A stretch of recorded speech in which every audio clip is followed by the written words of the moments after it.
Өткөн жумада Бишкектин бир канча эс алуу жайларында атайын органдары тинтүү жүргүзүп, жаш балдар наркотикалык заттар менен кармалган. Бул канчалык жаштардын арасында тараган жана жаштарга бул канчалык таасир тийгизип атат? Бизге бул психотроптук дары эмес булар. Силер сатып келип жаткан, бизге жеткирип аткан жанагы жеткирүүчүлөргө тоскоол болуп атасыңар деген жооп келген.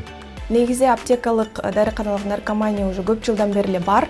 Кечээки биздин башыбыздан өткөн жанагыдай пандемия, ушундай бир оорулар булардын жанында Кичинекей эле нерсе. Бул жерде жалпы улуттун саламаттыгы болуп атат. Жакшы киргизилген мыйзам жана кылмыш жаза кодекси карата фармацевттерге жоопкерчилик киргизилген абдан жакшы болду да. Бүгүнкү күндө керектөөчүлөр өтө көп жаш балдардын арасында. Эми муну сатууда биздин орган кызматкерлери да аралашып калышы мүмкүн болуп калат. Ортомчу болуп калышы мүмкүн да.